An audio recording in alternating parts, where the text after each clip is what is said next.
You know, wintertime is really awesome for birding in particular, especially down here in the south. We get a lot of species down here that come in from Canada and other areas from the northern parts of the United States.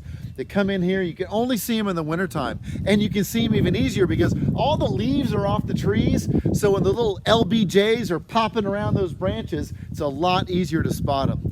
Not only is it cool to bird during this time, but also a lot of the birds have gone through their fall winter molt, and there's a ton of feathers, and that is what we're going to talk about today. I'm going to show you how to identify feathers that you find in the field. Come on.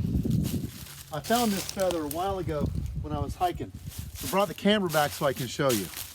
So here's the feather. Now I know if you watch the video I made before that's simply entitled Feathers, I know that this one is one of the primary flight feathers of a fairly large bird. You can see that the feather is even larger than my hand. And so you can see it's a fairly good sized bird. It is one of the primary flight feathers. It's asymmetrical. It tapers toward the end, has a long shaft right here. This part is, the quill part is very long. That tells me it's a primary flight feather.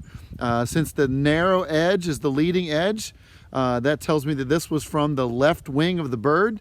So I already know a lot about this feather. But what I'm interested in is how can I identify it? Now, identifying feathers is something you have to be very careful with. Except for domestic birds, game birds, birds that you can hunt, and birds that are introduced species, such as the common pigeon and things like that. Except for those birds, it's illegal to be in possession of feathers. So if you find a feather that is out in the wild, you can't just pick it up and take it home. So you either have to photograph it or you've got to make a sketch of it. Either way, you can use that information to identify that feather later on. So I'm going to go ahead and I'm going to take out my phone and I'm going to get a nice picture of this. So here we go. Pull up, get my camera, and then I'm going to take a nice detailed picture of that feather. And that's it. All right. Put it back where I found it. And let's go find out what this thing is. And now I'm going to go about the business of trying to identify it. So the place that I go to is called the Feather Atlas. I'll just do a Google search for it. Feather Atlas. There it is. Boom. You click on it right here. Feather Atlas.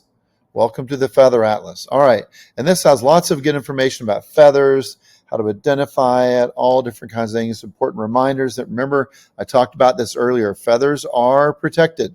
So you've got to either take that photograph or make that sketch, make whatever field notes you need to make, but you need to not be in possession of those feathers. That's very, very important. So from here, I can come up here to the top left where it says identify my feather.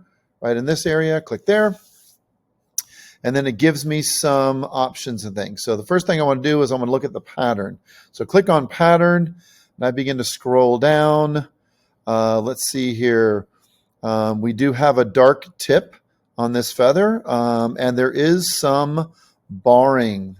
There's not spots like that. This is definitely barring. So we hit dark tip and barred. Let's go to the next selection. Go to color. We can scroll down. If there is color in it, I would go with the dominant color. If it's just black and white or just black or just white, you can go with those. But there is that distinct kind of shades of brown that's on this. So I'm going to go with those shades of brown. Next selection. And we're just going to stick with size, I think. We're trying to find out the type of bird. I'm pretty sure it's a primary given the shape of it. But you know, let's just go ahead and go with this. So in case you don't know, we'll go with this. So we'll hit, it's a medium-sized feather. You know, this says 8 to 16 centimeters. That's fine. And then we've hit find similar feathers. We click on that, and then it begins to give us a whole selection. We can begin to scroll down. I'm looking for something that has the barring. These are barred, looks like. There's not that distinct amount of white near the top, so it's not that one. Definitely not these. All right, maybe short-eared owl. Well, short-eared owl is not in the eastern United States where I am, so I doubt if it's going to be that. Plus, the barring doesn't go all the way down to the bottom of the feather. So if we keep scrolling down, long-eared owl, again, not in my area. Burrowing owl is a little bit further south, but not the same characteristics. Sandpipers, no. Okay, here we go. Red shoulder hawk, primary wing feathers. It has the right shape. It's got the dark tip. It's got the barring as we continue down. So let's go and look at that one. So we click on that, and it definitely gives us, I see a little bit of the red here on the feather on the left. You see some of that red. And then it gives you some other ones. Gives you some details here about the different types of feathers. And then it gives you some other pictures you can look at. So we're looking at an adult there. Let's come down here. Let's just pick a female one or pick a juvenile one. You see it says juvenile right there. So let's pick that juvenile one and let's go look at that. And there we have it. We have the red that's embedded in it, the darker tip, the barring that goes across. So I have found the feather of a red shoulder hawk. And that's how I identify them.